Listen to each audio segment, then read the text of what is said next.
Rose Valley কাণ্ডে সুদীপ বন্দ্যোপাধ্যায় তাকে jail হেফাজত যেতে হলো, 14 দিনের জেল হেফাজতে পাঠানো হয়েছে তাকে। আদালতে তিনি বলেন যে শেম অন সিবিআই, যেভাবে তাকে একের পর এক অভিযোগ আনা হচ্ছে তা তিনি মানতে চান না, তবে পাল্টা তোপ দাগে সিবিআইও। সিবিআই যা বলছে তার সবই সত্যি, কিন্তু এগুলিকে কি আদৌ অভিযোগ বলা চলে? আদৌ যুক্তিগ্রাহ্য এই প্রমাণ?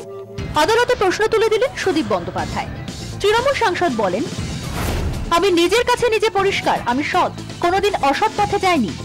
এরপরই সিবিআই এর অভিযোগ খারিজ করতে একের পর এক পাল্টা যুক্তি পেশ করেছেন সুদীপ বন্দ্যোপাধ্যায়।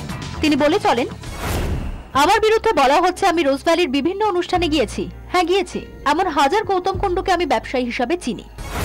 নেতাজি ইন্ডোর স্টেডিয়ামে দুবার গিয়েছি। প্রথমবার গিয়েছি এক বিনোদনমূলক অনুষ্ঠানে, যতদূর মনে পড়ে সেখানে গৌতম কুণ্ডু ছিলেন না।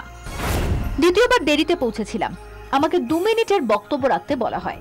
যদি সিবিআই প্রমাণ দিতে পারে একজনকেও আমি উৎসাহ দিয়েছি বা তাকে বলেছি রোজভ্যালিতে টাকা জমা দিতে, তাহলে যে কোনো শাস্তি মাথা পেতে নেব।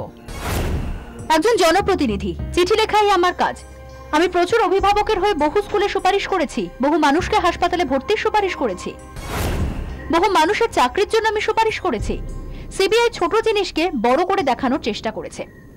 সুদীপ বন্দ্যোপাধ্যায়ের অভিযোগ, তিনি নোট বাতিলের প্রতিবাদে সংসদে সরব হন, তাই কার্যত মিথ্যা মামলায় তাকে ফাঁসানোর চেষ্টা হচ্ছে। সিবিআইকে তীব্র আক্রমণ করে তিনি বলেন, 12 জানুয়ারি বিবেকানন্দের জন্মদিন, আমি সাংসদ হিসাবে জাতির সেবা করেছি, দেশের সেবা করেছি। আমি মনে করি সিবিআই দেশের প্রথম সারির এক তদন্তকারী সংস্থা। কার্যত মিথ্যা মামলায় সিবিআই আমাকে জেলে পাঠাতে চাইছে। Shame two CBI. সুদীপ বন্দ্যোপাধ্যায়ের জামিনের বিরোধিতা করেছে সিবিআই। আদালতে তাদের আইনজীবী বলেন, সুদীপ বন্দ্যোপাধ্যায় যেসব নথি জমা দিয়েছেন তার একটি নট জেনুইন।